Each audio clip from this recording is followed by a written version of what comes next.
يا لا لا لي يا لا لا يا لا لا لي يا لا لا يا لا لا لي يا لا لا يا لا لا لي يا لا لا يا لا لا. السلام علیکم ناظرین، آپ دیکھ رہے ہیں وصال اردو انٹرنیشنل پر پروگرام بات چیت، اور میں ہوں میزبان غلام نبی مدنی. ناظرین کرام، پاکستان کی سیاست شروع سے لے کر اب تک موروثیت کا شکار ہے. عام آدمی کبھی آگے نہیں آ سکا. عام آدمی نے کبھی ملک کی خدمت کے لیے اسے موقع نہیں دیا گیا.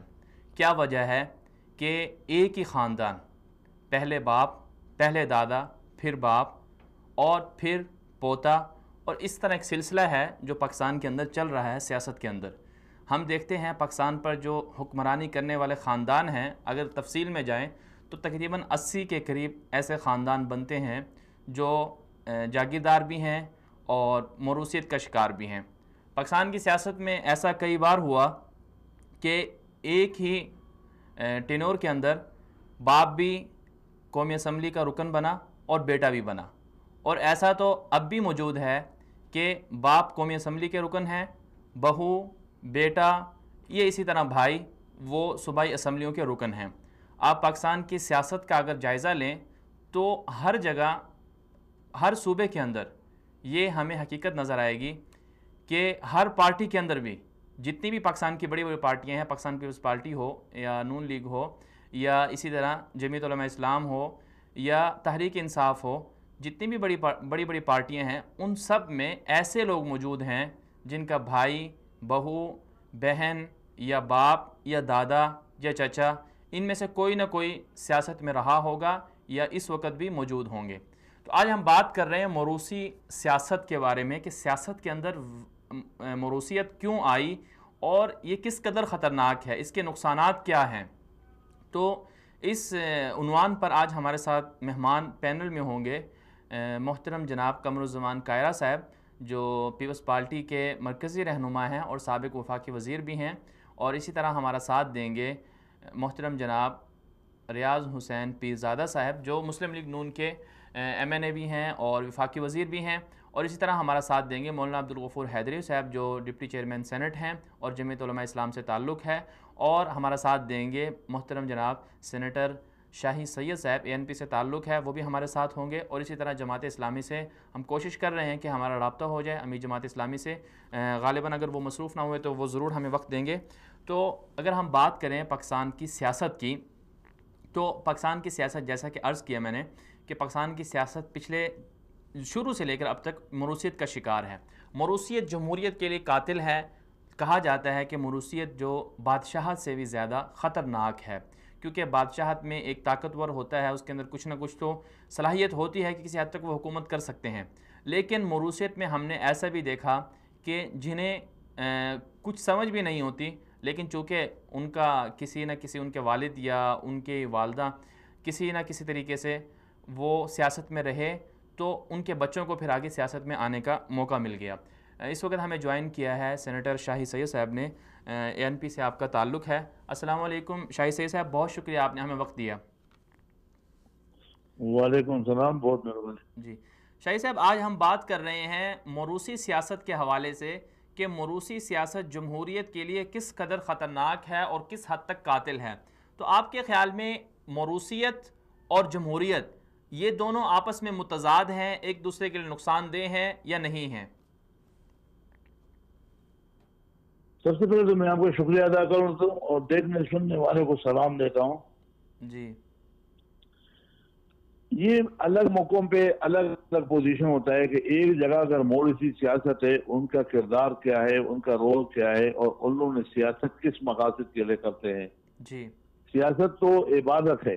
بالکل. اگر آدمی اپنا کام چھوڑ کے اور عوام کی اور دوسروں کے بچوں کا فکر کرے تو یہ تو بہت اچھی بات ہے، ثواب کا کام ہے، خدمت خلق ہے. جی، بدقسمتی سے ہمارے ملک میں یا ہمارے اس دور میں ہم سیاست دھوکے کو کہتے ہیں. کسی کو دھوکہ دے کے ہم کہتے ہیں کہ ہم نے کیسی سیاست کی، یعنی کہ ہم نے دھوکہ کیا، جی، لہٰذا ہم اس کو سیاست سمجھتے ہیں. اب جہاں تک آپ سیاست موروثی کی بات کر تو وہ میرٹ بھی ہونا چاہیے. میرٹ کی بھی ضرورت ہے کہ اگر وہ بندے میں وہ کیپیبل ہے اور قابل ہے تو یہ گناہ نہیں ہے کہ ایک سیاستدان کا بیٹا جو ہے وہ سیاست میں نہ رہے. اگر ڈاکٹر کا بیٹا ڈاکٹر بن سکتا ہے، انجینئر کا بیٹا انجینئر بن سکتا ہے، تو سیاستدان کا بیٹا بھی بننا چاہیے، اس کا فالوور کیا ہے اور وہ اپنے پارٹی کے لیے اور اس منشور کے لیے کیا ہے، جو ہر پارٹی کی اپنا اپنا منشور ہے. جی منشور تو ساری پارٹیوں کا عوام کی خدمت کے لیے ہوتا ہے، مگر میں نے تو پارلیمنٹ میں بھی دیکھا کہ یہاں پہ کوئی بھی لوگ پاکستان کے لیے بھی نہ کام کرتے اور نہ مذہب کے لیے. مذہب کے نام پہ بھی لوگ ووٹ لے کے آتے ہیں، لیکن پھر مذہب کا نام لے جو پاکستان کے نام پہ بھی ووٹ لاتے ہیں. لیکن پارلیمنٹ میں پھر میں نے جو دیکھا، میں نے وہاں پہ پنجابی، پٹھان، سندھی، بلوچی دیکھا، یا میں نے وہاں پہ پیپل پارٹی، ANP، مسلم لیگ نون، جماعت اسلامی پارٹیاں دیکھی. وہاں پہ وہ چیزیں تو ہم نے جو عوام کو ڈیلیور کرنا ہے، وہ تو پارلیمنٹ اپنا رول تو ادا ہی نہیں کر رہا. جی وہ تو صرف تنخواہیں لے رہے اور اپنے اپنے پارٹیوں کو سپورٹ میں لگے ہوتے ہیں اور اپنے اپنے قومیت کی بات کرتے ہیں. یہ ان چیزیں تو زیادہ ہے. جہاں تک مودی سے سیاست ہے تو میرے خیال میں نہ اس پہ کوئی قدغن لگنا چاہیے اور نہ اس کو لازمی کرنا چاہیے کہ بس جس کا نہ کہے تو ساری عمر اس کے پاس رہے گا. نہیں، ایسا بھی نہیں ہونا چاہیے. وہاں پہ لوگ، ان کے فالوور اور اس پارٹی کا اپنا ایک ادارے ہوتے ہیں. پارٹی جو چلتی ہے، جیسے میں اپنی پارٹی کا مثال دیتا ہوں، ہمارا وارڈ یوسی سطح پہ تنظیم ہوتا ہے، پھر ضلع میں ہوتا ہے، اور پھر صوبے میں ہوتا ہے، پھر مرکز میں ہوتا ہے. تو ہمارا طریقہ ایک فورم آتا ہے کہ ہمارا کونسلر کیسے بنے گا، پارٹی کا جو ہے سندھ کیبنٹ کا جو ہے ممبر کیسے بنے گا، مرکز کا کیسے بنے گا، وہ طریقہ ہے ہمارا. آئین ہے، منشور ہے. ہم اگر اپنے آئین اور منشور پہ چلتے ہیں تو پھر یہ لازمی نہیں ہے کہ مودی سے سیاست ہو جائے گا. ہر 4 سال بعد ہمارا الیکشن ہوتا ہے، وارڈ کی سطح سے کونسلر بن جاتے ہیں، وہ سندھ کونسل کو ووٹ لیتے ہیں، اور پھر اس میں مرکزی کونسل کے بندے ہوتے ہیں. وہ 600 بندے پورا پاکستان سے آتے ہیں، اور اس میں 50% جو ہے ممبر سازی پہ آتے ہیں، اور 50% جو ہے وہ ہم جس سے ہر صوبے کو حصہ دیتے ہیں. تو وہ اسی طریقے سے ہوتا ہے، اور وہ ادارے ہی فیصلہ کرتا ہے کہ کون ہمارا پریزیڈنٹ رہے گا، کون نہیں رہے گا. ہماری پارٹی میں آپ نے دیکھا ہوگا کہ ولی خان صاحب کے دور میں، ان دور میں اجمل خٹک صاحب بھی ہمارے پریزیڈنٹ رہ چکے ہیں، اور اسی طریقے سے ہمارے پنجاب میں ارائن صاحب تھا، احسان برائی صاحب، وہ بھی رہ چکے ہیں. تو اس طرح سے مختلف پارٹیوں کا مختلف موضوعات ہے اور مختلف سچویشن ہے. جی شاہی صاحب، بالکل آپ نے ٹھیک ذکر کیا کہ جو سیاسی مراحل ہوتے ہیں ان کو طے کرنے کے بعد کوئی اپنی صلاحیت کی بدولت اگر اعلیٰ عہدے یعنی پارٹی کا سربراہ بن جائے تو اس میں کوئی بڑی بات نہیں ہے، اور اگر کسی باپ کا بیٹا میں اگر وہ صلاحیت ہے وہ آگے آ سکتا ہے. لیکن ہم دیکھتے ہیں پاکستان کی جو بڑی سیاسی جماعتیں ہیں، جیسے مسلم لیگ نون ہو گئی یا اسلام پیپلز پارٹی ہو گئی، جو ان کے موجودہ اس وقت جو ان کے ذمہ دار ہیں، جیسے بلاول بھٹو کو دیکھ لیں یا مریم صاحبہ کو دیکھ لیں، وہ جیسے آگے آنا چاہ رہی ہیں، تو آپ کیا سمجھتے ہیں کہ اس میں جو پرانے سیاستدان ہیں جن کا 40 سال کا عرصہ گزر جاتا ہے پارٹیوں کے اندر، وہ ان کے اندر صلاحیتیں، ایبلٹیز زیادہ ہوتی ہیں، لیکن وہ بیچارے غلام ان کا ایک تصور ایسا ہوتا ہے جیسے وہ غلام کی حیثیت سے کھڑے ہیں، لیکن وہ مجبور ہوتے ہیں کہ وہ آگے نہیں آ پاتے. تو اس حوالے سے آپ کیا کہیں گے کہ یہ ایک رسم ہے سیاسی جماعتوں کے اندر، اس کو کیسے ختم کیا جا سکتا ہے؟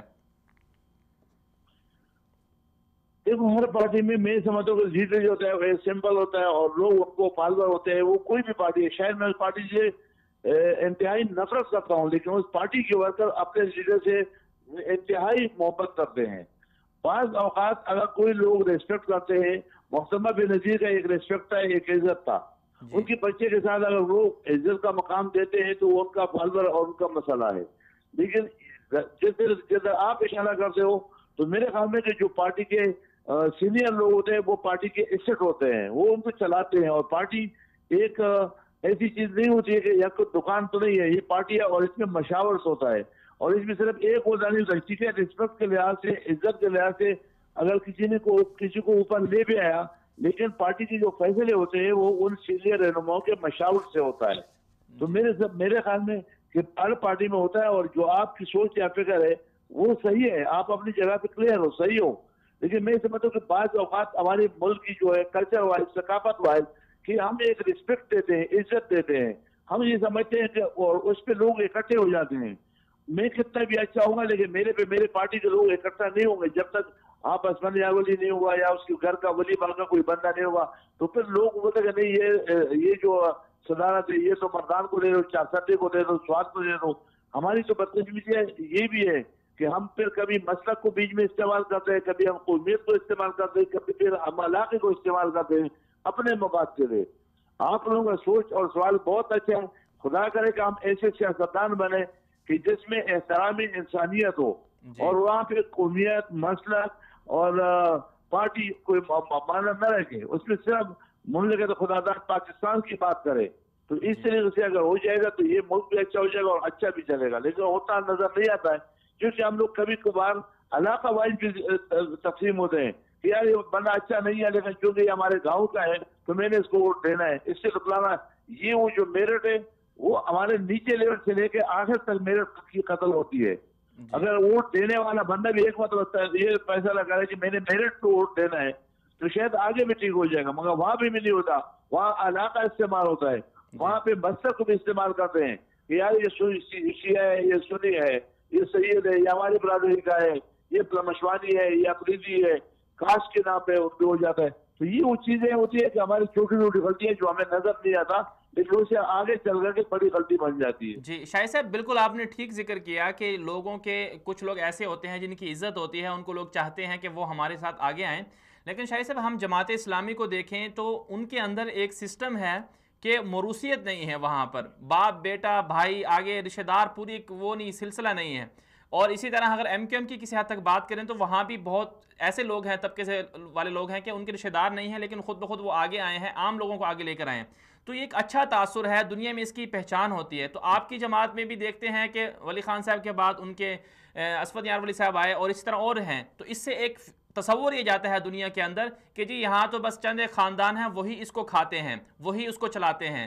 تو اس رسم کو ختم کیا جانا چاہیے یا نہیں کیا جانا چاہیے؟ جہاں تک میں اپنی پارٹی کی بات کر رہا ہوں تو چونکہ ہم تو مطمئن نصیب ہے بادشاہ خان بابا جس سے جو فلسفہ مل گیا تھا نان میرج بھارت تشدد کی, اس کی تو آج مسلم کی ضرورت ہے. آج امریکہ بھی کیا لڑائی بند ہونا چاہیے, آج تو ساری دنیا چاہ رہا ہے. لیکن ہمارے تو بزرگوں نے قربانیاں دی تھی اور ان کا جو فلسفہ تھا وہ احترام انسانیت پہ تھا اور سادگی پہ تھا. تو وہ بادشاہ خان بابا کے پاؤں کی جگہ پر میں نہیں پہنچ سکتے ہیں. لیکن اس جگہ ولی خان صاحب تھے, وہ اپنے سیاست میں ایک اصول تھا, اس زمانے میں بات ہوتی اس کا ورڈ اور وزن ہوتا تھا. لیکن بدقسمتی سیاست میں آج جو ہے گالی اور گلوچ اور جو زیادہ گالیاں دے گا یا زیادہ بدتمیزی کرے گا تو بڑا سیاستدان ہو جاتا ہے. ان کی اپنے ادوار ہے. اسفند یار ولی آپ نے دیکھا ہوگا سو میڈیا پہ بہت کم آتے ہیں, کبھی کبھار آتے ہیں اور جو موضوع ہوتا ہے اس کے پاس کر رہے. ہمارے جیسے جو لیڈر بن جاتے ہیں وہ تو ہر چینل پہ میں خود دن میں 4 یا 5 انٹرویو کرتا ہوں. لیکن اسفند یار ولی آپ دیکھو گے تو مہینے میں 2 مہینے میں کوئی ایک آدھ انٹرویو دے گا اور وہ اپنی وہ جو نظریہ یا سوچ یا فکر ہے اسی کی بات کرے گا اور وہ ایک اصولی سیاست ہوتی ہے. تو اس لحاظ سے تو میں یہ سمجھتا ہوں کہ وہ گرانے جن کو اللہ تعالیٰ نے ایک ایسی بصیرت دی ہوتی ہے, ایک قدرت دی ہوتی ہے, تو ان کی اپنی ریسپیکٹ ہوتا ہے. لیکن اگر جس طرح سے آپ اشارہ کرتے ہو ایم کیو ایم کا آپ نے بولا, تو میں تو آج بھی یہ کہہ رہا ہوں کہ ایم کیو ایم پارٹی نہیں ہے, وہ تو ایک مافیا ہے. اور وہ بندوریا خدا کرے کہ سیاستدان ہو جائے, خدا کرے کہ وہ پارٹی بنا رہے. یہ آپ کا جو دوسرا مثال آپ نے, پہلے میں آپ سے معافی چاہتا ہوں, سننے والے سے میں معافی چاہتا ہوں. لیکن جماعت اسلامی جس طریقے سے مذہب کا نام استعمال کر رہے ہیں تو کیا یہ جماعت اسلامی نام رکھنا صحیح تھا؟ کیا وہ کام جماعت اسلامی کا کام کر رہا ہے یا وہ مذہب کے لیے کام کر رہا ہے؟ وہی پارلیمنٹ میں کرپشن ہو رہا ہے, وہی پارلیمنٹ میں رشوت ہو رہی ہے, وہی پارلیمنٹ میں بیٹھے ہوئے جہاں گن لے. اور مذہب میں مجھے بتاؤ کہ مذہب میں آپ کا جمہوریت کہاں ہے؟ وہاں تو تقویٰ ہے, پرہیزگاری ہے, عبادت ہے. اور یہ جو جمہوریت ہے تو اس میں تو ایک پروفیسر کا, ایک ادیب کا اور ایک دانشور کا ووٹ اور ایک چرچی اور موالی کا ووٹ برابر ہوتا ہے. تو یہ کہاں پر ہے؟ تو یہ ساری چیزیں ایسی ہے کہ لوگوں نے, کوئی لوگ تو قومیت کے نام استعمال کر کے اور کوئی لوگ مذہب کا نام استعمال کر کے وہ اپنے اچیومنٹ چاہتے ہیں, وہ اپنی کامیابی وزارت بننا چاہتے ہیں اور وہی پیسہ کمانا موٹیو ان کا آخر میں آ کر کے اس لیے کہ میری پارٹی کامیاب ہو جائے, میں وزیر بن جاؤں اور پیسہ کما لوں. جی شاہد صاحب بہت شکریہ, آپ نے ہمیں وقت دیا. یہ تھے ہمارے ساتھ شاہد سعید صاحب جو سینیٹر ہیں اے این پی سے. ان کا بھی یہی کہنا تھا کہ سیاست اگر کی جائے تو اس میں عوام کو سامنے رکھا جائے, عوام کے حقوق کا خیال رکھا جائے اور ان کی سیاست کو عبادت سمجھ کر کیا جائے. تو لیکن جو اصل سوال ہے وہ یہی ہے کہ ٹھیک ہے عوام کی خدمت ہونی چاہیے, لیکن کیا وجہ ہے کہ عوام کی خدمت کے لیے صرف وہی لوگ آگے آتے ہیں جن کا کسی نہ کسی پارٹی سے تعلق ہوتا ہے, یا جن کے والدین یا جن کے پاس اثر و رسوخ ہوتا ہے, جن کے پاس دولت ہوتی ہے, وہی آتے ہیں, یا ان کے بھائی آتے ہیں, یا ان کے بیٹے آتے ہیں.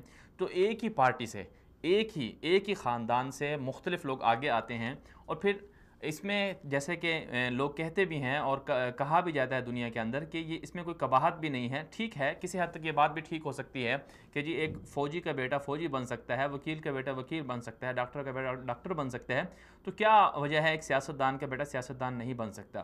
یہ اعتراض بالکل اپنی جگہ ٹھیک ہے, لیکن سوال یہ ہے کہ جو موجودہ صورتحال ہے, پاکستان کی جو صورتحال ہے, معروضی جو پاکستان کی صورتحال ہے, اگر ہم اس کا جائزہ لیں تو ہمیں جو لوگ آگے آتے ہوئے نظر آتے ہیں صلاحیتیں اپنی جگہ, وہاں صرف اور صرف پیسے کو دیکھا جاتا ہے, عہدے کو دیکھا جاتا ہے, خاندان کو دیکھا جاتا ہے, برادری کو دیکھا جاتا ہے, اس وجہ سے یہ لوگ آگے آتے ہیں. لیکن جو ایک پوری انصاف کے ساتھ, اعتدال کے ساتھ جو تقسیم ہے وہ نہیں ہمیں نظر آتی. بہت سے لوگ ایسے ہوتے ہیں, ان میں صلاحیت ہوتی ہے ہر پارٹی کے اندر کہ وہ قیادت کر سکتے ہیں, سربراہ بن سکتے ہیں, لیکن اس کے باوجود سربراہ صرف اور صرف اس کو بنایا جائے گا جس کے خاندان والے جس کی پارٹی ہوگی, جس کے خاندان والے جن کی پارٹی ہوگی اس کے خاندان میں سے کسی فرد کو چنا جائے گا. تو پاکستان کی جتنی بھی بڑی پارٹی آپ دیکھ لیں, پیپلز پارٹی کو دیکھ لیں, پرانی پارٹی ہے, بھٹو کے بعد ان کی صاحبزادی کو آگے لایا گیا, حالانکہ ان کے پوتے پوتیاں بھی تو ہیں, وہ بھی تو اس کی قیادت کر سکتے ہیں. ٹھیک ہے, اور اسی طرح جو دوسرے لوگ ہیں جو ان کے ورکر ہیں, جو سیاستدان ہیں اس پارٹی کے اندر, ان میں سے بھی بہت سے اعتراض احسن کو آپ دیکھ لیں, ان کے اندر بڑی صلاحیت ہے, تو وہ بھی آگے آ سکتے ہیں, لیکن مجبور ہیں. کیونکہ وہ بھٹو کے بیٹے نہیں ہیں, بھٹو خاندان سے ان کا تعلق نہیں ہے. جن کا بھٹو خاندان سے تعلق ہوگا وہی اسی پارٹی کے ساتھ اسی پارٹی کی قیادت کر سکے گا. اسی طرح آپ شریف خاندان کو دیکھ لیں, نون لیگ کو دیکھ لیں, وہاں بھی کتنے اچھے اچھے لوگ ہیں جن کے اندر صلاحیتیں ہیں کہ وہ پارٹی کو سنبھالیں, پارٹی کے امور کو چلائیں, لیکن چونکہ ان کا تعلق شریف خاندان سے نہیں, اس لیے وہ پارٹی کے سربراہ نہیں بن سکتے. اور کتنی عجیب بات ہے کہ ابھی کچھ دن پہلے کہ ٹھیک ہے جو فیصلہ ہوا اس کو مانا گیا, پھر ایک آئین کے تحت آئین میں ترمیم بھی کی گئی کہ جو نااہل شخص جو ہے وہ پارٹی کا صدر بن سکتا ہے. یہ بھی ایک افسوسناک رویہ ہے. انصاف یہ ہے, اور جو اب تاریخ اگر دیکھیں اٹھا کر, دنیا کے جتنے بھی ترقی یافتہ ممالک کو ہم اٹھا کر دیکھ لیں, وہاں پر پارٹیوں کے اندر بالکل صاف شفاف طریقے سے الیکشن ہوتے ہیں, اور عام آدمی, عام ورکر پارٹی کے بڑے بڑے عہدوں تک پہنچتا ہے. ٹھیک ہے, چند بڑے بڑے آپ جمہوری ممالک کو ہم دیکھ لیں, امریکہ کو دیکھ لیں, کینیڈا کو دیکھ لیں, وہاں پر بھی چند ایک خاندان ہیں جو سیاست میں وہ ہیں, آگے ہیں, لیکن پھر بھی بہت سارے ایسے ممالک ہیں کہ وہاں پر الیکشن ہوتے ہیں پارٹیوں کے اندر, اور پارٹیوں کے اندر صاف شفاف نظام ہوتا ہے, ایک عام آدمی وہ آگے جا سکتا ہے. ابھی حال ہی میں ہمارے سامنے سنگاپور کی مثال ہے, وہاں پر کیسے ایک غریب آدمی کی بیٹی صدر بن گئی. تو یہ وہ چیزیں ہیں جو پاکستان میں کبھی نہیں ہوئی. پاکستان میں کبھی ہم نہیں دیکھیں گے کہ ایک عام آدمی پاکستان کے کسی بڑے عہدے پر پہنچ جائے, پاکستان کا صدر بن جائے, وزیر اعظم بن جائے. جو بھی بنا, جو بھی آگے آیا, وہ وہی تھا جس کے پاس کوئی جاگیردار تھی, یا جس کے پاس کچھ نہ کچھ ان کا اپنا اثر و رسوخ تھا. اس وقت ہمیں جوائن کیا ہے محترم جناب شفقت محمود ملک صاحب نے, مرکزی رہنما ہیں تحریک انصاف کے. السلام علیکم شفقت صاحب, بہت شکریہ آپ نے ہمیں وقت دیا. جی مہربانی. اور ملک نہیں ہوں میں, شفقت محمود. جی معذرت. شفقت صاحب, آج ہم بات کر رہے ہیں موروثی سیاست کے اوپر کہ جمہوریت اور موروثیت میں کیا فرق ہے. ہم دیکھتے ہیں کہ پاکستان کے اندر جتنی بھی سیاسی جماعتیں ہیں ان سب میں موروثیت چلی آ رہی ہے, جبکہ تحریک انصاف ایک ایسی جماعت ہے جنہوں نے ایک نعرہ لگایا کہ ہم جاگیرداروں سے اور موروثیت کے جو ایک تسلسل ہے اس سے ہم نجات دلائیں گے. تو آپ کیا سمجھتے ہیں کہ جمہوریت کے ساتھ اگر موروثیت آ جائے تو کس قدر خطرناک ہوتی ہے ان کا آپس میں جوڑ توڑ؟ دیکھیں, موروثیت جو ہے وہ تو جمہوریت کی جو روح ہے اس کی منافی ہے. بیکاز آپ یہ تو بادشاہت ہے نا, بادشاہت کو باپ ہے, پھر بیٹا ہے, پھر تو یہ تو بادشاہت اور موروثیت تو ایک لازم ملزوم ہے. جمہوریت اور موروثیت بالکل ایک دوسرے کی نفی ہے. اس لیے ہماری جماعت جو ہے وہ بالکل موروثیت کے خلاف ہے, اور ہم سمجھتے ہیں کہ بالکل موروثیت جو ہے وہ نہیں ہونی چاہیے, اور لیکن نظر ہمیں ہر جگہ آتی ہے. جی شفقت صاحب, جو پاکستان کی دیگر سیاسی جماعتیں ہیں ان کے اندر موروثیت ہے, تو اس موروثیت کی وجہ سے عوام کو بے تحاشا مسائل کا سامنا کرنا پڑا کہ ایک ہی بندہ پوری جمہور کے اوپر حکمرانی کرتا ہے, گویا کہ آمرانہ طریقہ اختیار ہو گیا. تو عام پاکستان کے عوام کو ہم کیسے شعور دے سکتے ہیں کہ ان موروثی سیاستدانوں سے نجات حاصل کر سکیں؟ دیکھیں اس میں وقت لگے گا، ایک دن میں نہیں ہوگا یہ ایک ساؤتھ ایشیا کی یا جو بیکورڈ سوسائٹیز ہیں ان کی ایک حقیقت ہے، بلکہ آپ یہ بھی کہہ سکتے ہیں کچھ حد تک امریکہ میں بش فیملی جو ہے اس کے کئی اور کینیڈی فیملی کے لوگ بھی الیکٹ ہوئے، لیکن یہ خاصا عام طور پہ جو پسماندہ سوسائٹیز ہیں ان کا ہے، جہاں پہ لوگ جو اس پالیٹکس میں نہیں آ سکتے یا جو اس وقت جو حالات ہیں اس میں وہ اپنا مقام پیدا نہیں کر سکتے، اس لیے وہ یہ موروثیت جو ہے یہ پنپتی ہے، لیکن جمہوریت آگے نہیں بڑھ سکتی جب تک اس کا کلا کرنا نہ کیا جائے۔ جی، تحریک انصاف کے حوالے سے آپ کیا کہیں گے کہ تحریک انصاف کس طرح اپنا کردار ادا کر سکتی ہے موروثیت کے خاتمے کے لیے؟ سب سے پہلے تو آپ اپنے کردار سے کر سکتے ہیں نا۔ جی، تو ہماری لیڈر جو ہے اس نے اپنے بچوں کے بارے میں کبھی نہیں کہا کہ وہ بھی سیاست میں آئیں گے، اور ہمارے جو باقی اکابرین ہیں ان میں کہیں کہیں ہے کہ ان کے بچے بھی آ رہے ہیں سیاست میں، لیکن بس یہ کہ مجموعی ہم اس سارے عمل کے خلاف ہیں، اور ہم یہ کہتے ہیں کہ جمہوریت تبھی پنپ سکتی ہے جب موروثیت ختم ہو۔ جی شفقت صاحب، لیکن ایک اور آپ کی جماعت پر اعتراض ہوتا ہے کہ کچھ دن پہلے بھی ایسا ہوا کہ پارٹی کے اندر الیکشن کبھی تھوڑا سا تاخیر ہوئی اس میں، پھر بار بار یہ بھی سامنے آیا کہ بلا مقابلہ عمران خان صاحب کا انتخاب ہوا۔ تو اس عمل میں آپ کیا سمجھتے ہیں کہ سیاسی جماعتیں جتنی بھی ہیں پاکستان کے اندر ان میں پارٹی کے اندر الیکشن ہوں اور پھر عام آدمی آگے آئے؟ آپ کا تو نعرہ ہی یہ ہے کہ ہم عام آدمی کو آگے لے کے آئیں گے، پڑھے لکھے نوجوانوں کو آگے لے کر آئیں گے، تو اس میں پھر عمران خان صاحب بار بار چیئرمین منتخب ہو جاتے ہیں، سربراہ منتخب ہو جاتے ہیں، اس حوالے سے آپ عوام کو کیا تاثر دینا چاہیں گے؟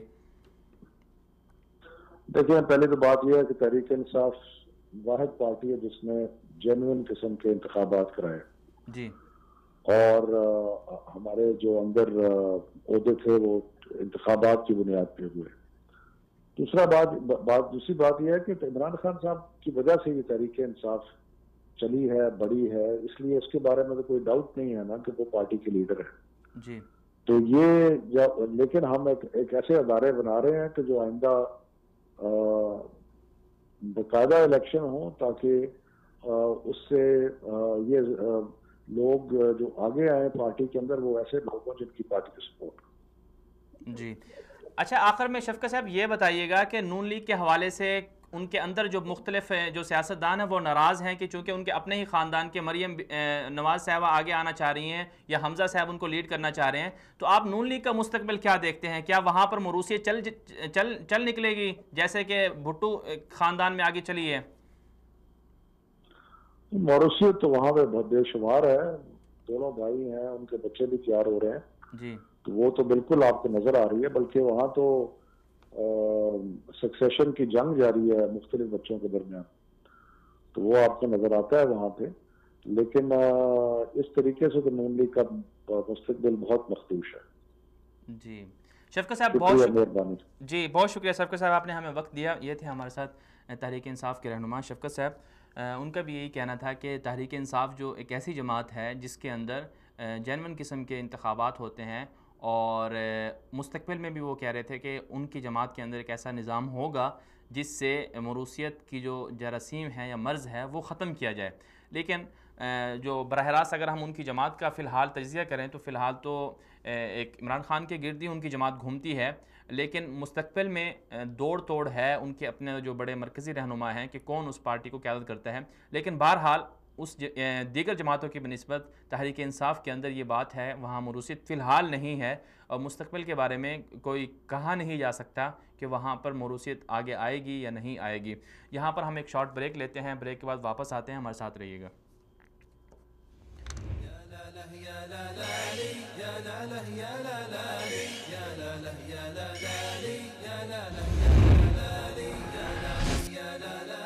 ویلکم بیک ناظرین، آپ دیکھ رہے ہیں پروگرام بات چیت اور میں ہوں میزبان غلام نبی مدنی۔ ناظرین آج ہم بات کر رہے ہیں موروثی سیاست اور پاکستان کی عوام کے بارے میں۔ ابھی ہمیں جوائن کیا ہے محترم جناب قمر الزمان قاہرہ صاحب نے، پیپلز پارٹی کے مرکزی رہنما ہیں اور سابق وفاقی وزیر بھی ہیں۔ بہت شکریہ قاہرہ صاحب، آپ نے ہمیں وقت دیا۔ قاہرہ صاحب آج ہم بات کر رہے ہیں موروثی سیاست کے حوالے سے۔ آپ چونکہ کافی عرصے سے سیاست سے وابستہ ہیں آپ کے خیال میں دنیا میں یہ باتیں کہی جاتی ہیں کہ سیاست کے ساتھ، جمہوریت کے ساتھ اگر موروثیت مل جائے تو بہت نقصان دہ ہوتی ہے، تو موروثیت جمہوریت کے لیے کس قدر خطرناک ہے، اس حوالے سے آپ کیا کہیں گے؟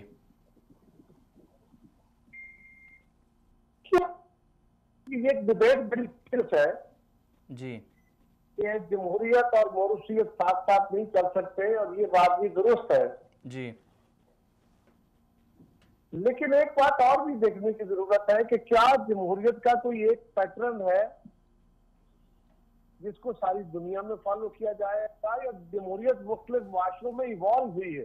جی اور یہ معاشرتی رویہ بھی جمہوری ہوتا ہے، صرف قوانین بنا دینے سے، پارلیمان بنا دینے سے، عام بنا دینے سے جمہوریت سبسٹینشل ڈیموکریسی نہیں آ سکتی۔ جی بالکل ایک بالکل پہلا فیز ہوتا ہے جس کو منیمل ڈیموکریسی کہا جاتا ہے، وہ ڈیموکریسی ہوتی ہے جو عوام کے ذریعے حاکمیت ہوتی ہے، جس طرح ڈیولپنگ ورلڈ میں ہے۔ ایک ہوتی ہے پارٹیسپیٹری ڈیموکریسی جس میں لوگوں کے چناؤ کے ذریعے حکومتیں بنتی ہیں، اور ایک ہوتی ہے میکسیمل ڈیموکریسی۔ وہ ڈیموکریسی جو آج ویسٹ میں ہے وہ پورے سماج کی گروتھ کے تحت ہے، وہاں سے کانسیڈیبل ڈیموکریسی ہے جو government of the people, for the people, by the people, تینوں کیٹیگریز میں آتی ہے۔ تو یہ بات سمجھنے کی ہے کہ اگر ہم یہ بات کہیں کہ جی وراثتی نظام جو ہے یہ بڑا برا ہے اور اس کے ساتھ جمہوریت نہیں چل سکتی، تو یورپ میں بھی گریجول فیز آؤٹ ہوئی ہے چیزیں۔ ہمارے معاشروں نے ڈیموکریٹائز ہونا ہے، ہم پہلے اور دوسرے فیز کی ڈیموکریسی کے فیز میں ہیں، اور ہمیں تیسرے فیز تک پہنچنے کے لیے صرف قوانین، صرف پارلیمان اور آئین کے ذریعے نہیں، سماج کے ذریعے وہ میکسیمل ڈیموکریسی کی طرف جانا ہے۔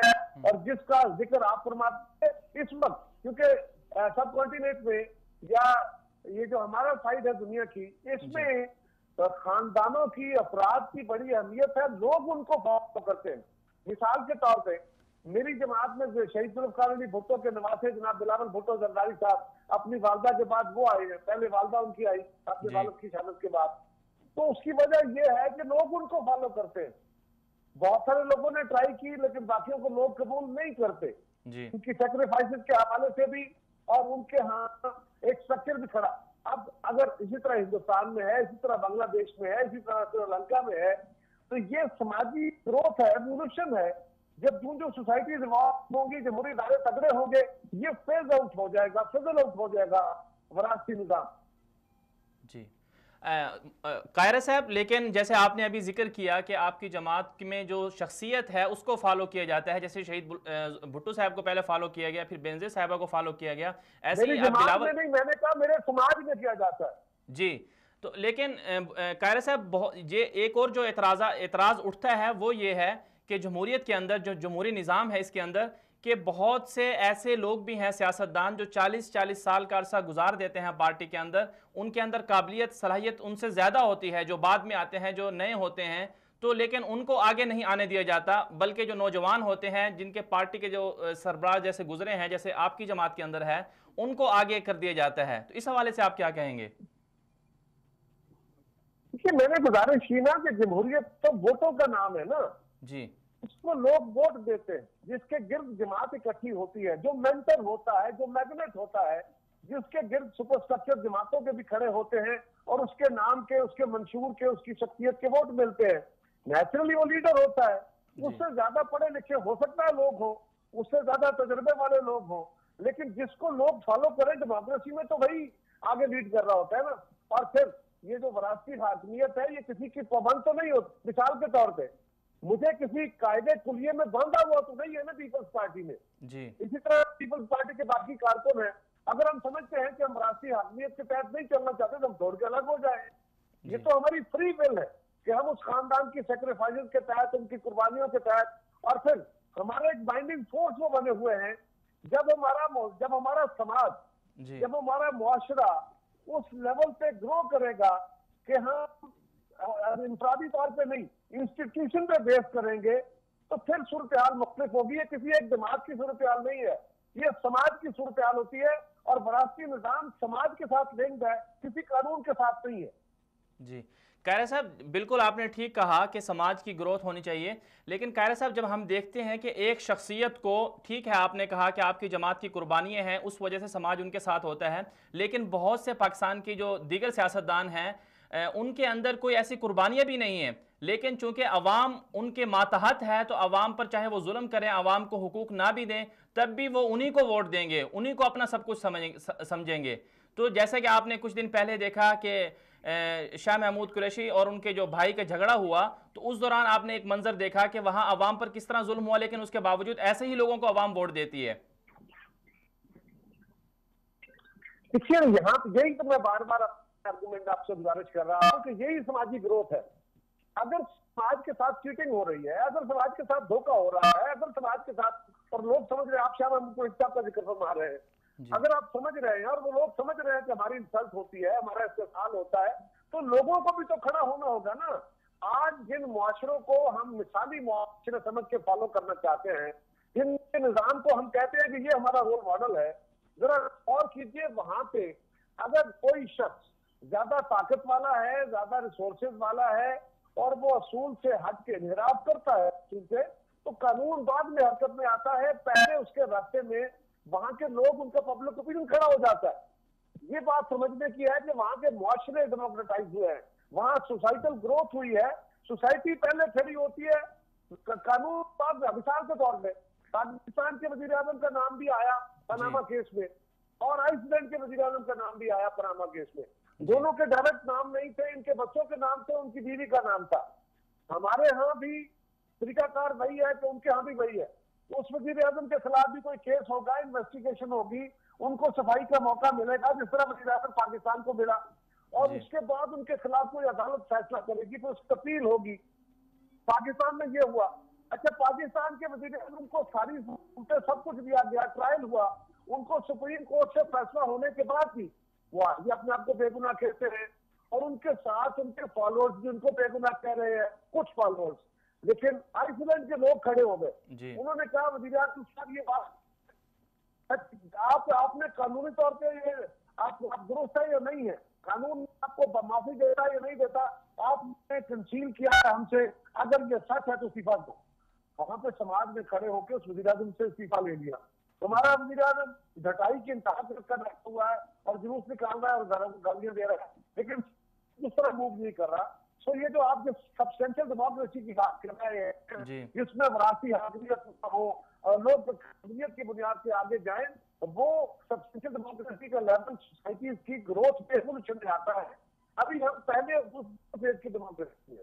جی قاہرہ صاحب، آخر میں ہمیں یہ بتائیے گا کہ بلاول بھٹو صاحب جو ہیں ان کے بارے میں پاکستان کے عوام کے اندر یہ پایا جاتا ہے کہ وہ صحیح طرح سے پارٹی کو لیڈ نہیں کر پائیں گے، اور اسی وجہ سے ان کی جو پاپولیرٹی ہے عوام کے اندر وہ بھی تھوڑی سی کم ہو رہی ہے۔ اس کی ایک وجہ یہ بھی ہے کہ یہ بینظیر محتمہ کے بعد جو ہے ان کی جگہ نہیں لے پائیں گے۔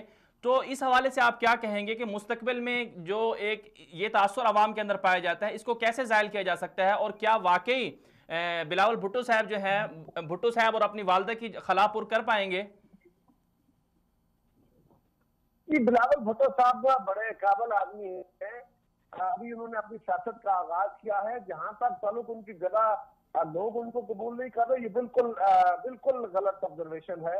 اس لیے کہ لوگوں کا تو مطالبہ ہی ہے کہ بلاول صاحب آگے آئیں، اور جہاں تک پیپلز پارٹی کے کمزور ہونے کی بات ہے، اس میں بلاول صاحب کنٹرول نہیں کر پائے۔ بلاول صاحب کے پیپلز پارٹی کو ٹیک اوور کرنے سے پہلے پیپلز پارٹی کی صورتحال ذرا خراب ہوئی ہے۔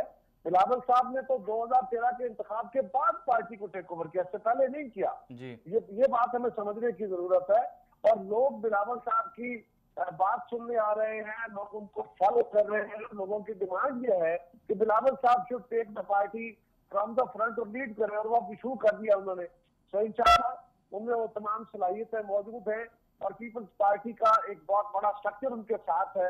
ہمارے سینئرز ہیں وہ پورے علم و دانش والے بھی ہیں، تجربے والے بھی ہیں، اور وہ بلاول صاحب کو مکمل طور پہ سپورٹ کر رہے ہیں۔ بالکل وہ اپنی والدہ کی اور اپنے نانا کی جگہ لیں گے۔ یاد رکھیے پیپلز پارٹی کے لیے پہلا وقت نہیں ہے، پیپلز پارٹی اس سے پہلے بھی